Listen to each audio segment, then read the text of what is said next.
அல்லது சௌமு என்பது. இது நம் எல்லோருக்கும் தெரிந்திருப்பதால் நான் அதை விவரிக்கவில்லை. இரண்டாவது, தரிக்கத்துடைய மக்களின் நோன்பு. இதன் சாரம் என்னவென்றால், கல்வி என்னும் பூமியில் கலைகள் என்னும் கெட்ட எண்ணங்கள் எதுவுமே முளைக்காமல் தடுத்தல் என்று கூறலாம். இது மரணமடையும் வரையிலும் ஒற்றை நோன்பாக நோக்க வேண்டிய நோன்பாகும். இதற்கும் சில சட்டத்திட்டங்கள் இருக்கின்றன.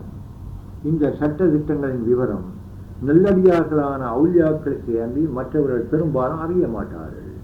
மரியம் அலைஹிஸ்ஸலாம் அவர்களின் நோன்பு இந்த வகையைச் சேர்ந்ததுதான். மூன்றாவது, ஹகீகத்துடைய மக்களின் நோன்பு. இதுவும் இறக்கும் வரையிலும் ஒரே முறையாய் கையாள வேண்டிய நோன்பாகும். அதாவது அப்து ஒரு ரப்பு ஒரு என்ற செருக்கு உள்ளத்தில் பதிய விடாமல் தடுத்தல் என்பதே இதன் சாரம். இதற்கும் சில சட்டத்திட்டங்கள் இருக்கின்றன. இந்த சட்டத்திட்டங்களையும் அவுலியாக்கள் அல்லாதோர் அறிய மாட்டார்கள். நாலாவது, மாரிபத்துடைய மக்களின் நோன்பு. இதன் சாரம் என்னவென்றால், நான் அல்லாஹ் அல்லாத ஒருவன் என்று உணரும் தன்னுணர்வு நுழையாமல் தடுத்தல் என்பதே அதன் கருத்து. இதற்கும் சில சட்டத்திட்டங்கள் இருக்கின்றன. இந்த விவரங்கள் சாமானிய மனிதருக்கும் சாதாரண உலமாக்களுக்கும் எட்டாதவைதான்.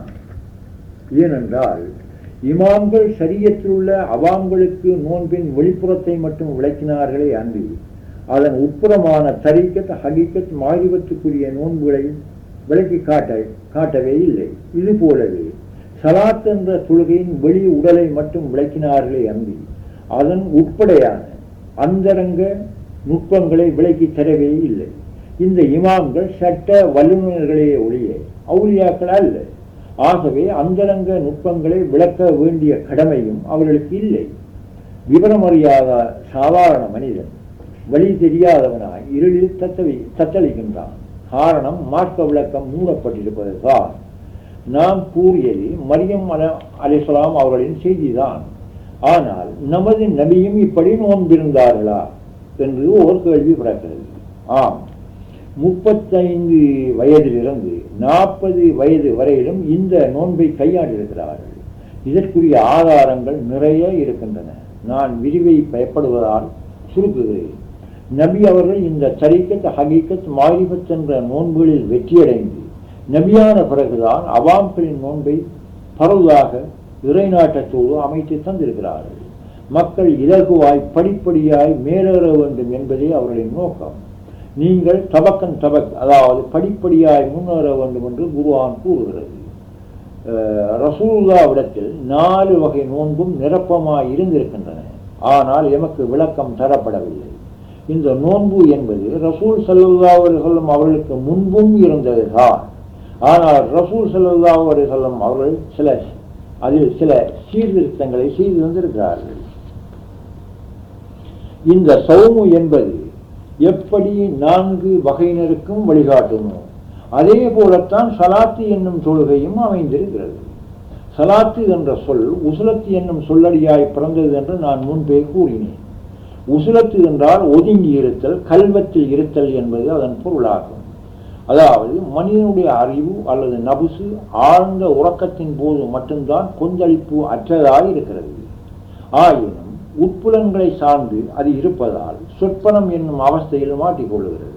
ஏனென்றால் மனம் என்பது ஏதோ ஒன்றோடு சார்ந்து நின்றே நிறைவு பெற விரும்புகிறது. இது அதன் இயற்கை சுபாவமாகும். ஆகவே ஒதுங்கி இருத்தல் என்றால் ஒன்றை விட்டு ஒதுங்கி இன்னொன்றோடு ஒன்றி இருப்பது என்பதுதான் அதன் சரியான அர்த்தம். நபுசு இறைவனோடு ஒன்றி நில்லாத வரையிலும் தன்னிறைவு ஏற்படாது. ஆகவே துனியாவுடைய பராக்கில் இருந்தும் ஒதுங்கி இறைவனோடு ஒன்றி நிற்பதே உசுலத்தாய் இருக்கிறது. இதையே நாம் சலாத்து என்று கூறுவோம். இதில் அவாம்களுடைய பங்கு என்னவென்றால், ஒரு நாளைக்கு 5 வேளை மட்டும் துனியாவை விட்டு ஒதுங்கி அல்லாஹ்வுடைய வீட்டில் பள்ளியில் இறைவனோடு ஒன்றி உறவாடுவதாகும். இதற்கும் பல சட்டத்திட்டங்கள் இருக்கின்றன. இந்த சட்டத்திட்டங்களை இமாம்கள் வகுத்திருக்கிறார்கள். இதற்கு அடிப்படை குர்ஆன் ஹதீஸ்கள் தான். இமாம்களின் சட்டத்திட்டங்களில் சில அபிப்பிராய பேதங்கள் இருப்பினும் நோக்கம் ஒன்றாகவே இருக்கிறது. அதாவது நாம் இறைவனை கண்ணார காணாவிட்டாலும் அவன் நமது முன்பு இருப்பதாக கற்பனை பண்ணி கொண்டு அவனுக்கு மரியாதை செய்வதும் உறவாடுவதும் தான் தொழுகை என்பது. இது துரித உணர்வோடு உள்ள செயல்தான். ஆயினும் ஆரம்ப முஸ்லிம்களுக்கு இச்செயல் அவசியமாய் இருப்பதால் இதை இஸ்லாம் அனுமதிக்கிறது. இதற்கு பல காரணங்கள் உண்டு. இங்கே விவரமாய் விளக்க நமக்கு அவகாசம் போதாது. ஆனால் இந்த தொழுகையையும் அதன் நோக்கத்தையும் புரிந்து கொள்ள முடியாத மனிதன் அந்த தொழுகையினால் எவ்வித பலனையும் பெறவே மாட்டான். அதனால் தண்டனை கூட ஏற்படக்கூடும்.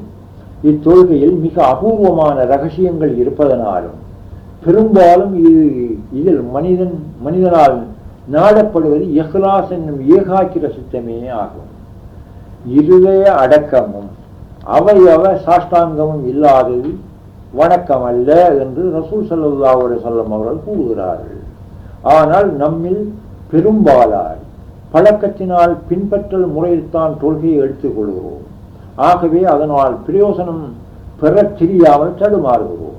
இப்போது நோட்டமிட்டு பாருங்கள். வா அகிமு சலாத்தலி சிக்கிரி, சிக்கிற்காக சலாத்தை அதாவது தொழுகையை எடுத்துக் கொள்ளுங்கள் என்று குர்ஆனில் இறைவன் கூறுகிறான். சிக்கிரோ 4 வகையானது. முதலாவது சிக்கிருல் ஜல்லி, இது நாவினால் சிக்கிர் செய்வதை குறிப்பிடும். இதில் அல்லாஹ்வுடைய நாமங்களும் கலிமா போன்ற நல்ல வாக்கியங்களும் இடம்பெறுகின்றன. இதுதான் சாதாரணமான மனிதன் கையாளும் தொழுகை. இரண்டாவது தொழுகையில் உள்ள சிக்கிர். இரண்டாவது சிக்கிருல் கபி அல்லது கல்வி என்று கூறப்படும். இது மனத்தினால் மட்டும் செய்யும் சிக்கிரை மட்டுமே குறிப்பிடும். இதற்கு சாதாரண தொழுகை இடம் தராது. தனித்திருந்து சிக்கிர் செய்வதே இதற்கு பொருத்தமாகும். மூன்றாவது சிக்கிருல் ரூஹி என்பது இது மனித அறிவு மாயும் நிலைமையில் ரூஹில் இருந்து வெளியாகும் சிக்கிராயிருப்பதால் சாதாரணமான அவாம்களின் தொழுகை இதற்கு இடம் தரவே தராது. நாலாவது சிறுடைய சிக்கிர் என்பது இது இறை அறிவு மனிதனை ஆட்கொள்ளும் போது ஏற்படும் நிலைமை. இந்த நிலைமைக்கும் சாதாரண தொழுகை இடம் தராது. இப்போது பாருங்கள். வா அகிமு சலாத்தலி சிக்கிரி என்ற வசனத்தில் உள்ள சிக்கிரை 4 அமைத்தது போலவே சலாத் என்ற தொழுகையும் 4 பகுதிகளாய் அமையாவிட்டால் ஆயத்து பிழை என்றாகிவிடும். சலாத் என்ற சொல்லுக்கு ஒதுங்கியிருத்தல் என்ற பொருள் கொண்டால்தான் ஆயத்து உணர்த்துவது உண்மையாகும். ஏனென்றால் சாதாரண தொழுகையில் இந்த 4 வகை சிக்கிர்களும் அமையாது. ஆகவே சாதாரண மனிதன் கையாளும் தொழுகை மட்டும்தான் சலாத்து என்று கூறவும் முடியாது. தனித்திருந்து சிக்கிரில் ஈடுபடுகிற மனிதனும் சலாத்தில் தான் இருக்கிறார், அதாவது தொழுது கொண்டுதான் இருக்கிறார். இவர் தரீக்கத்தின் ஆரம்ப நிலைமையில் இருக்கிறார். சாதாரண தொழுகையை தொழுபவரோ ஷரியத்தின் ஆரம்ப நிலையில் இருக்கிறார். இந்த தொழுகையாடி சுவர்க்கத்தை குறிக்கோளாக கொண்டே தொழுகிறார். தரீக்கத்துவாதியோ இறைவனின் திருப்பொருத்தத்தை விரும்பிய சலாத்தில் நுழைகிறார். ஒதுங்கி இருந்து சிக்கிர் செய்கிறார். தொழுகை மூமின்களின் மிகராஜ் என்பது ரசூலின் வாக்கு. ஷரியத்தின் மனிதன் தொழுகையின் போது அல்லாஹ்வை முற்படுத்தி இருப்பதால் இறைவனோடு தான் வசனிக்கிறான். இது நாவுடையவும் வெளிமனத்துடையவும் பேச்சாகவே இருப்பதால் இந்த உரையாடல் உயிருடையதாய் பிரயோசனம் தரக்கூடியதாய் அமைவதில்லை. ஆனால் முறையாய் அறிந்து தெளிவுபட்ட ஷரியத்துடைய மனிதன் உரையாடல் உயிர் இருக்கலாம். இவர் உண்மையான மிகராஜில் தான் இருக்கிறார்.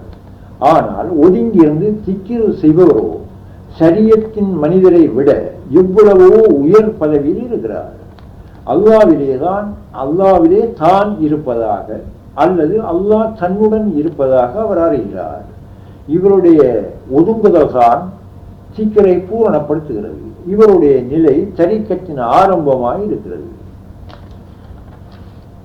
இங்கே கூறிய ஷரியத்துடைய மக்களை நோக்கித்தான் ரசூல் ஸல்லல்லாஹு அலைஹி வஸல்லம் அவர்கள் தனித்து வணங்குவதை விட இமாம் ஜமாத்தாய் வணங்குவது 26 மடங்கு சிறந்தது என்று கூறினார்கள். அடுத்த தரீக்கத்துடைய மனிதர்களை நோக்கி ரசூல் ஸல்லல்லாஹு அலைஹி வஸல்லம் அவர்கள் இமாம் ஜமாத்தோடு வணங்குவதை விட தனித்து வணங்குவது 26 மடங்கு சிறந்தது என்று கூறினார்கள். இந்த 2 ஹதீஸ்களும் ஒன்றுக்கொன்று முரணானவை.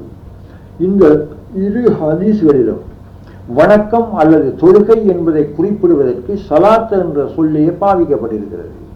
ஆனால் ஒவ்வொரு ஹதீஸ் ஒவ்வொரு கூட்டத்தை நோக்கி கூறப்பட்டதாக இருப்பதால் ஹதீஸ் 2ம் பிழையானவைகளே அல்ல, 2ம் ஹக்கானவை தான். இந்த ஹதீஸின் உசூலை ஆராய்பவர்களுக்கு இந்த உண்மை தெரியும்.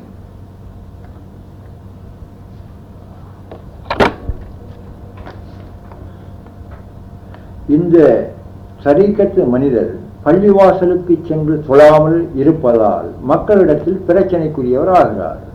அதாவது இவருடைய நிலையை அறியாத மக்களும் ஒரு சில அறிவாளரும் இவர் தவறான வழியில் செல்வதாக நினைக்கிறார்கள். இவரை தட்டி விட கருதுகிறார்கள். ஆனால் இறைவனோ இவர்களை கலைத்து விட வேண்டாம் என்று கூறுகிறான்.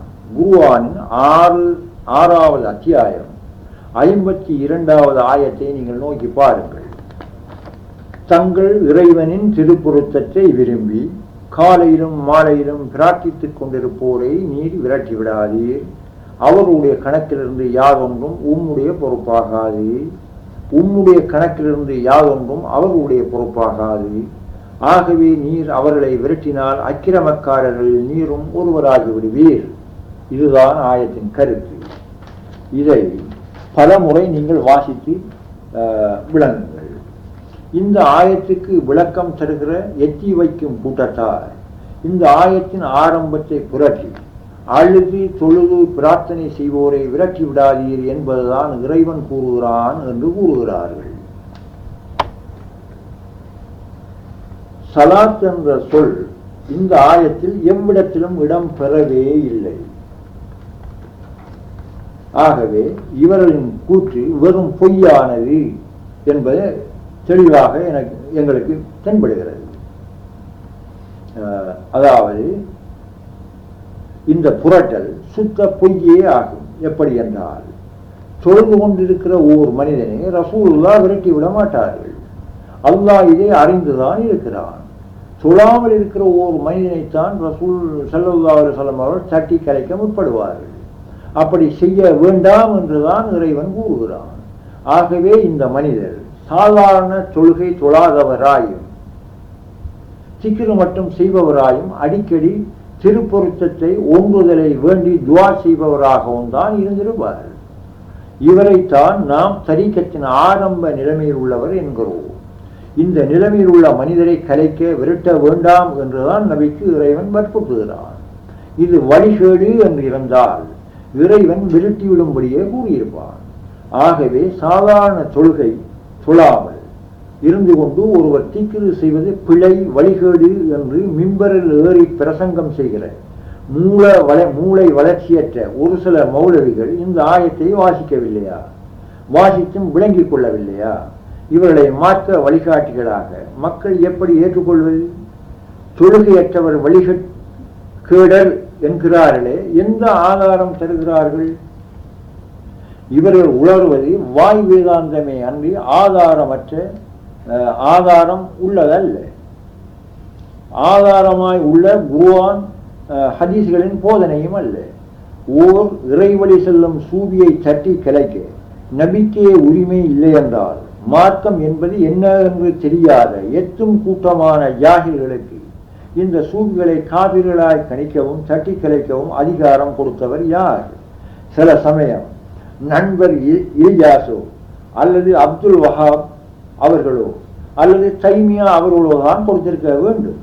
ஆனால் அந்த அதிகாரம் இறைவனால் எவருக்குமே அளிக்கப்பட்டதாய் நாம் அறியவில்லை. இந்த ஆயத்தில் இன்னும் இரு அறிவுகள் உண்டு. அதாவது காலையிலும் மாலையிலும் பிரார்த்தித்துக் கொண்டிருப்போரை கண்டால் என்றுதான் இறைவன் கூறுகிறான். பிரார்த்திக்கும் மூமினை அல்லது முஸ்லிமை என்று அவன் கூறவே இல்லை. ஆகவே இறை திருப்பொருத்தத்தை விரும்பும் மக்கள் இந்து, பௌத்த, கிறிஸ்தவ மற்றும் மதத்தை சார்ந்த எவர்களையும் தட்டி கலைக்கக்கூடாது என்பதே வற்புறுத்துகிறது. அந்த மதங்களை பின்பற்றுகிற மக்களை அவர்களை பின்பற்றும் அந்த மதங்களை பின்பற்றும் மக்களுக்கு வேறு யாருக்கும் அதிகாரம் இருப்பதாக தென்படவில்லை. இரண்டாவது, காலை மாலை என்னும் போது மொத்தம் 24 மணித்தியாலங்களுமே அமைகின்றன. காலை நடு இரவு 12 மணியிலிருந்து பகல் 12 மணி வரையில் ஆகிறது. மாலை பகல் 12 மணியிலிருந்து இரவு 12 மணி வரையில் ஆகிறது. ஆகவே இந்த கால வேறுபாட்டினால் குறைந்த அளவையும் கூடிய அளவையும் குர்ஆன் விவரம் தருகிறது. அதாவது காலையில் கொஞ்ச நேரமும் மாலையில் கொஞ்ச நேரமும் அல்லது இரவு பகலாய் எந்த நேரமும் பிரார்த்திக்கின்ற எந்த வகுப்பு மக்களையும் கலைக்கக்கூடாது என்று கூறுகிறது. சூஃபி ஆரம்ப மாணவனாயினும் முதிர்ந்த மாணவனாயினும் அவரை இடைபோட கலைக்க எவருக்குமே அதிகாரம் கிடையாது. ஆனால் கம்யூனிசத்துக்கு மட்டும் உண்டு என்று நினைக்கிறேன். இவ்வதிகாரம் வேத அடிப்படையில் உள்ளதல்ல. இப்படி தனித்திருந்து திக்ர் செய்வது, முராகவா செய்வதும் நபியின் 35வது வயதிலிருந்து ஆரம்பிக்கப்பட்ட வேலையாகும். 40 வயதில் நபி பட்டம் பெற்ற பிறகு 17 வருடங்களும் 9 மாதங்களும் கழிந்த பின் மிஹ்ராஜுக்கு போய் வந்த பிறகுதான் சாதாரண தொழுகையை கொண்டு வந்திருக்கிறார்கள். அதாவது சுமார் 17 வருடங்களாக தரீக்கத் ஹகீகத் மாரிபத்துடைய தொழுகையான ஒதுங்கி இருத்திலேயே மேற்கொண்டிருக்கின்றார்கள். இந்த அனுபவத்தை அடிப்படையாக கொண்டுதான் பாமரர்களுக்கு சாதாரண தொழுகையை கொண்டு வந்திருக்கிறார்கள். இந்த தொழுகை தரப்படுவதற்கு முன்பும் அவர்கள் நபியாயும் ரசூலாயும் உண்மையான மூமினாயும் தான் இருந்திருக்கிறார்கள். இந்த நபியின் செயலைத்தான் தரீக்கத்துடைய மனிதரும் செய்கிறார். இவர் வழிகட்டவரும் அல்ல, மூடரும் அல்ல, குர்ஆனை பிழையாக விளங்கி கொண்டவரும் அல்ல. தரீக்கத்துடைய மனிதரை எவர் வழிகட்டவராய் கணிக்கின்றாரோ அவர்தான் உண்மையில் வழிகட்டவராய் இருக்கிறார். இப்போது ஸலாத்து என்ற சொல்லை வேறொரு வகையால் நோக்கி பாருங்கள். ரசூல் ஸல்லல்லாஹு அலைஹி வஸல்லம் அவர்கள் மிஹ்ராஜுக்கு போன போது முதலில் பைத்துல் முகத்தீஸில் நபிமார்களுடனும் மலக்களுடனும் ஸலாத்து என்னும் தொழுகையை நடத்தி இருக்கிறார்கள். இது சம்பந்தமான ஹதீஸ்களில் தொழுகை என்பதற்கு ஸலாத்து என்ற சொல்லே பாவிக்கப்பட்டிருக்கிறது. ரசூல் மிஹ்ராஜை முடித்துக் கொண்ட பிறகுதான் தொழுகையை கொண்டு வந்தார்கள் என்பது உண்மையானால் அவர்கள் மிஹ்ராஜின் ஆரம்பத்தில் பைத்துல் முகத்தீஸ் பள்ளிவாசலில் தொழுத தொழுகை ஏது? நிச்சயமாக ஷரியத்துடைய மனிதர் சொல்லும் தொழுகையாக இருந்திருக்க முடியாது. ஏனென்றால் மிஹ்ராஜ் முடிந்த பிறகுதானே அந்த தொழுகையை கொண்டு வந்திருக்கிறார்கள். அடுத்தது மிஹ்ராஜின் போது இறைவனை தரிசிக்க முன்பு இறைவன் ஸலாத்தில் இருக்கிறான் என்று அபூபக்கருடைய குரலில் ஓர் தொனியை செவியுற்றதாகவும் அபூபக்கர் நமக்கு முந்திவிட்டார்களோ என்று நபி சந்தேகப்பட்டதாகவும் ஹதீஸ்கள் வலியுறுத்துவதை நாம் அறிகிறோம். இறைவன் ஸலாத்தில் இருக்கிறான் என்றால் இறைவனும் தொழுவதுண்டா? இறைவன் தொழுகிற தொழுகை அல்லது ஸலாத்து எது? நாம் கூறிய இந்த விவரங்களிலிருந்து நாம் ஓர் உண்மையை அறிகிறோம். அதாவது ஸலாத்து என்பது மூளை வளர்ச்சியற்ற மக்கள் நினைப்பது போல ஒரே கருத்தோடு மக்கள் நினைப்பது போல ஒரே கருத்தோடு மட்டும் உள்ளதல்ல. மேலும் பாமர மக்கள் தொழுகிற தொழுகை மட்டுமே ஸலாத்து என்பதும் பொருள் அல்ல. திக்ரு என்ற சொல் எப்படி 4 படித்தரங்களாய் அமைந்திருக்கிறதோ அப்படித்தான் ஸலாத்து என்பதும் 4 படித்தரங்களை உடையதாய் இருக்கிறது.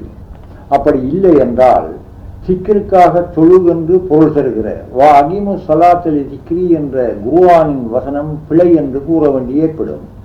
குர்ஆன் கூறுவது உண்மைதான் என்றால் அந்த குர்ஆனில் வந்துள்ள வாக்கியத்தை நாம் புரிந்து கொள்ளவில்லை என்பதுதான் பொருளாகும்.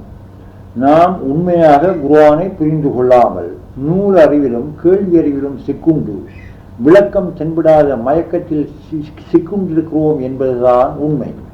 குர்ஆன் இறைவனின் பேச்சு, அதில் பிழை காண்பது அறிவே அல்ல, வகமு என்ற மூட புத்திதான். நான் தந்து வந்துள்ள இந்த விவரத்தினால் நீங்கள் புரிந்து கொள்ள வேண்டியது இதுதான். அதாவது ஸலாத்து என்ற சொல்லினால் உணர்த்தப்படுகிற தொழுகை அல்லது வணக்கம் என்பது சாதாரண மக்கள் கையாளப்படுகிற தொழுகை மட்டும்தான் என்று நிர்ணயிப்பது குர்ஆன் ஹதீஸ்கள் இஜ்மா கியாஸ் பகுத்தறிவாகிய 5 பிரமாணங்களுக்கு மாறான வெறும் மூட நம்பிக்கை என்பதே ஆகும். இந்த நம்பிக்கை ஆராயத் தெரியாத மூளை வளர்ச்சியற்ற ஒரு சாரார் எமக்கு சொல்லித் தந்த அல்லது எழுதி தந்த ஆராய்வில்லாத நூற்கேள்வி அறிவினால் ஏற்பட்ட வெறும் குருட்டு நம்பிக்கையாகும்.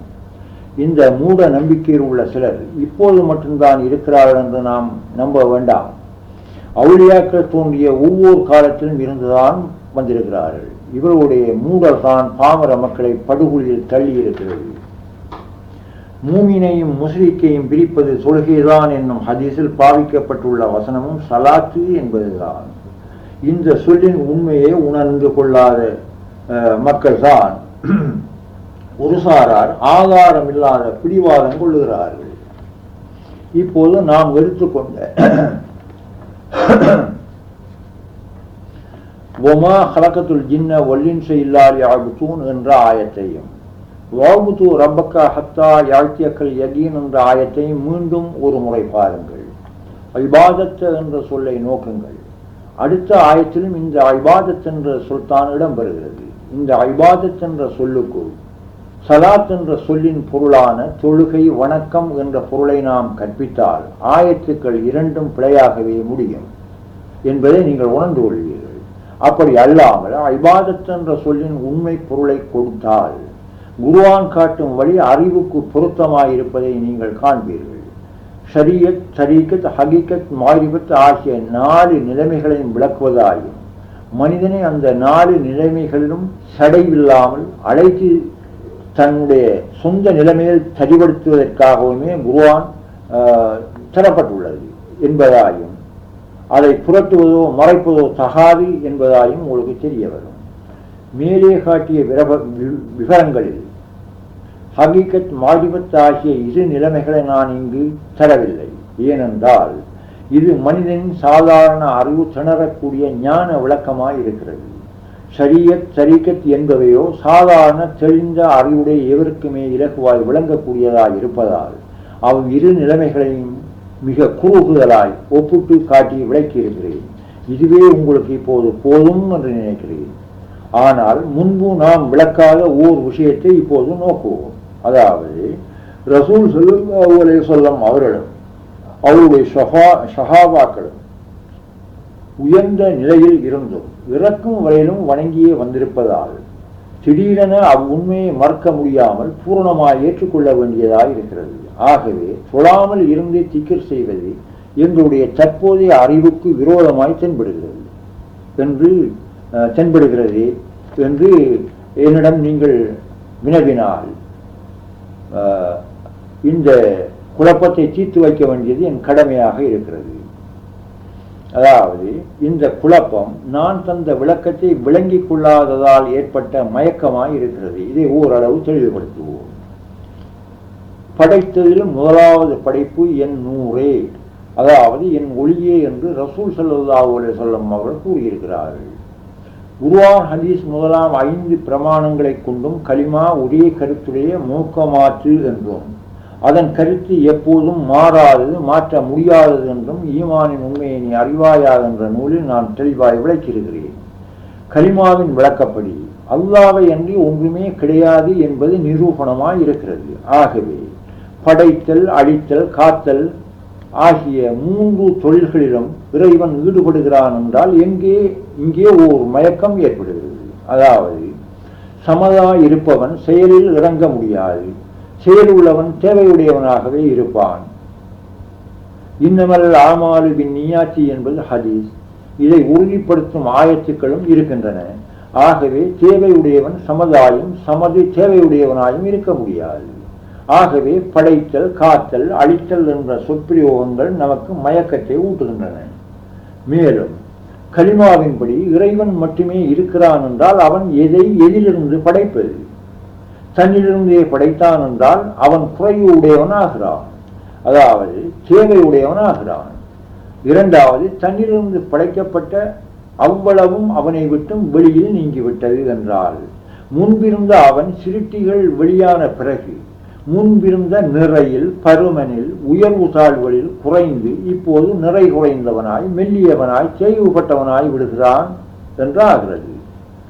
இது பெரிய ஓர் குழப்பத்தை ஏற்படுத்துகிறது. மேலும் தானல்லாத வேறு ஒன்றிலிருந்து படைத்தான் என்றால் அவனுடன் வேறு எதுவுமே இருப்பதும் இல்லை என்று கலிமா கூறுகிறது. சரிதான். இல்லாமையிலிருந்து குதரத்து என்ற வலிமையால் படைத்தான் என்றால் இதுவும் சரி வராது. ஏனென்றால் இல்லாமை எப்போதும் இல்லாமைதான், அது ஒருபோதும் இருப்பதாய் ஆக முடியாது.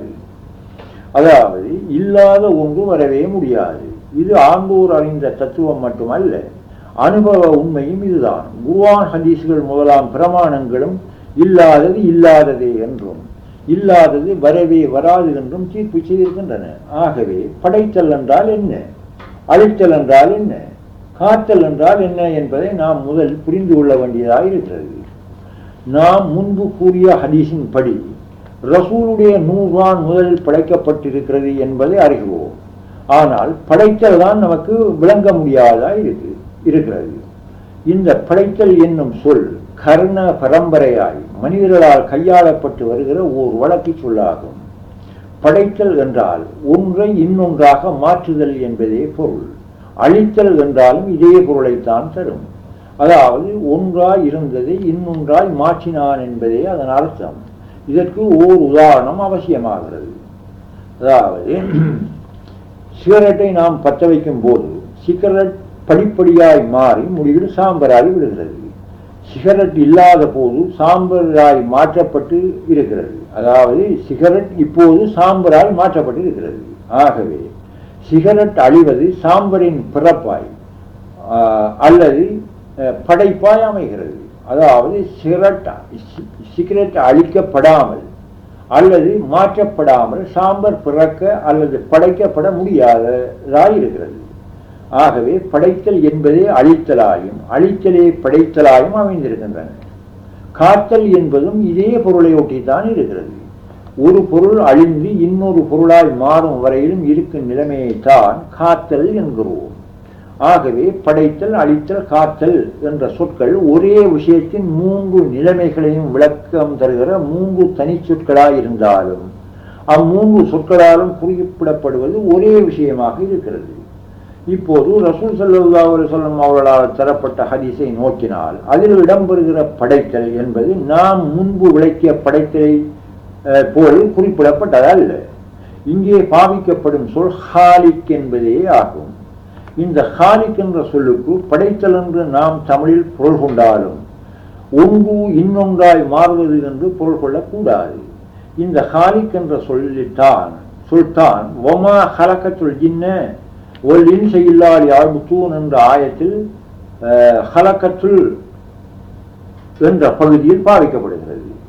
ஆகவே இன்சையும் ஜின்னையும் நூறையும் படைத்தான் என்னும் போது ஏதோ ஒன்றாயிருந்தது இன்னொன்றாய் மாற்றினான் என்பது கருத்தல்ல. குர்ஆனோ இறை வசனமாகும். இதில் பாவிக்கப்பட்டுள்ள பதப்பிரயோகங்கள் ஆழம் காண முடியாத மகா சமுத்திரங்களாய் இருக்கின்றன. ஆதத்தை மண்ணிலிருந்து படைத்ததாயும் மண்ணின் சாற்றிலிருந்து படைத்ததாயும் குர்ஆன் கூறுகிறது. படைத்தல் என்பதை நாம் முன்பு விளக்கியது போல மாற்றல் என்று பொருள் கொண்டால் அது தவறாகும். அதாவது மண்ணாயிருந்த பொருளை ஆதமாக மாற்றினான் என்று பொருள் கொண்டால் மண் மறுபிறவி பெற்று ஆதமாக வந்திருக்கிறது என்று பொருள் கொடுக்கும். இப்படி பொருள் கொள்வது இந்துக்களின் கொள்கையை உறுதிப்படுத்துமே அன்றி இஸ்லாத்தின் கொள்கையை உறுதிப்படுத்தாது. இப்படி பொருள் கொள்வது சுத்த பிசகாகும். ஆனால் மனித அறிவில் அனுபவத்தில் இந்துக்கள் சொல்வது சரிபோல் தென்படுகிறது. பகுத்தறிவிடத்தில் உண்மை அப்படி அல்ல. இந்து மதம் தரும் மறுபிறவி அல்லது படைத்தல் என்பது பௌதிக உலகோடு நின்றுவிடும். பௌதிகம் இல்லையானால் மறுபிறவியோ படைத்தலோ இல்லாதொழிந்துவிடும். ஆகவே இந்துக்களின் கொள்கை பௌதிக உலகத்தின் அறிவாய் இருக்கிறது. இது ஆரம்பமும் முடிவும் இல்லாத நடுத்தர நிலைமையை மட்டும் உறுதிப்படுத்துவதாக அமைந்திருக்கிறது. இஸ்லாத்தின் கொள்கையோ இது அல்ல. ஆரம்பம், முடிவு, இடைவெளி ஆகிய சகலத்தையும் உள்ளால் உள்ளபடி விளக்கி பூரண சாந்தியை அளிக்கக்கூடிய ஞான விளக்கமாயிருக்கிறது இஸ்லாத்தின் கொள்கை. ஆகவே சாதாரண கருப்பு கண்ணாடியை உள்ளத்தில் மாட்டிக்கொண்டு குர்ஆன் ஹதீஸ்களை நெருங்கவே கூடாது. ஆகையால் தெளிந்த அறிவோடும் வழிகாட்டிகளான நல்லடியார்களோடும் சேர்ந்துதான் குர்ஆன் ஹதீஸ்களை நோக்க வேண்டியதாக இருக்கிறது. இப்போ விஷயத்துக்கு வருவோம். ரசூல் ஸல்லல்லாஹு அலைஹி வஸல்லம் அவர்களால் கூறப்பட்ட படைத்தல் எப்படி என்பதை பார்ப்போம். இந்த படைத்தல் என்பது மூன்று விதமாக இருக்கிறது. இதில் இரண்டை நீக்கி ஒன்றை மட்டும்தான் இஸ்லாம் அனுமதிக்கிறது. நீக்கப்பட வேண்டியவற்றை விளக்க இப்போது நமக்கு அவகாசம் போதாமல் இருப்பதால் எடுக்க வேண்டியதை மட்டும் நாம் நோக்குவோம். இந்த படைத்தல் என்பது காரண காரிய பொருத்தங்களை கடந்த ஒன்றாய் இருக்கிறது. இதில் மாறுபடும் தன்மையோ கெட்டழியும் தன்மையோ நிலைபெறும் தன்மையோ கிடையாது. அதாவது மனித அறிவுக்கு பகுத்தறிவுக்கு உட்பட்ட எதுவும் காரண காரிய பொருத்தத்தை கடக்கவும் முடியாது. ஆகவே பகுத்தறிவுக்கு அப்பாற்பட்ட அகிலை கொண்டே அன்றி இதை சரியாய் புரியவும் முடியாது. ஆகையால் வகமோடு இருக்கிற நாம் எமது அறிவை பகுத்தறிவாயும் பகுத்தறிவை அகிலாகவும் மாற்ற வேண்டியவர்களாய் இருக்கிறது. இதுவும் மனித முயற்சியில் பல வருடங்களை எடுக்கலாம். ஆனால் இந்த மாற்றங்களை ஏற்படுத்தக்கூடிய ஓர் ஆயுதத்தை இறைவன் நமக்கு நல்கியிருக்கிறான். அதுதான் கலிமத்து தய்யிபா என்பது. இது ஒரு நொடியில் அதன் செயலை செய்யலாம், அல்லது கொஞ்சம் காலதாமதமாகியும் செய்யலாம். இந்த காலதாமதம் என்பது விளங்குபவரின் மனோ உறுதியை விளக்கத்தையும் பொறுத்ததாய் இருக்கிறது. ஆகையால் தான் கலிமத்து தய்யிபாவை கொண்டு இஸ்லாம் ஆரம்பமாகிறது. இதில் தேர்ச்சி பெறாதவன் மனிதனே அல்ல என்பது வெளிப்படையான உண்மையாகும். ஏனென்றால் இவன் இன்சான் என்றோ கலிஃபா என்றோ பெயர் பெறாத ஓர் விலங்காய் இருக்கிறான். ஆகையால் தான் வாழ்கொண்டு பலாத்காரமாக கலிமாவை பூத்த வேண்டிய நிர்பந்தம் ரசூல் ஸல்லல்லாஹு அலைஹி வஸல்லம் அவர்களுக்கு கிடைத்திருக்கிறது. ஆகவே கலிமாவை கொண்டே நாம் வழிகாண்போம். படைத்தல், அழித்தல், காத்தல் என்பவற்றிற்கு கலிமா என்ன விவரம் தருகிறது என்று நாம் காண்போம். அதாவது கலிமா உணர்த்தும் உண்மைதான் என்ன? அல்லாஹ்வை அன்றி ஒன்றுமே இல்லை என்பதுதான் அதன் சாரம். இந்த அல்லாஹ் என்பவரை அன்றி ஒன்றுமே இல்லை என்றால் இருப்பது அவன் மட்டுமே என்று பெறப்படுகிறது. அந்த அல்லாஹ்வை நாம் ஒவ்வொரு பொருள், இனம் தெரியாத பொருள் என்றே கற்பனை செய்து கொள்வோம். இந்த பொருளை அன்றி வேறு பொருள் இல்லாதிருப்பதால் அந்த பொருள் இடைத்தாக்கத்துக்கு உள்ளாகாது, அதாவது மாறுபடாது, அழியாது. ஏன்? அதை மாற்றி அமைக்க, விகாரப்படுத்த, அழிக்க வேறு பொருள்கள் கிடைக்கவே கிடையாது. ஆகையினால் தான் அப்பொருள் எப்போதும் இருந்த தன்னிலையிலேயே சுதந்திரமாக மாறுபடாததாக, அழிவில்லாததாக இருந்து கொண்டிருக்கிறது. இந்த பொருளில் இயற்கையாய் அமைந்துள்ள குணாகுணங்கள் எல்லாம் அப்பொருளை விட்டு நீங்க, பிரிய, மாறுபட முடியாது. இந்த பொருளை காலமோ இடமோ கட்டுப்படுத்தாது. ஏன்? காலம், இடம் என்பவை எதுவுமே அதனுடன் இருந்ததே இல்லை. ஆகவே இந்த பொருளுக்கு பெயரும் கிடையாது. நிறம், தோற்றம்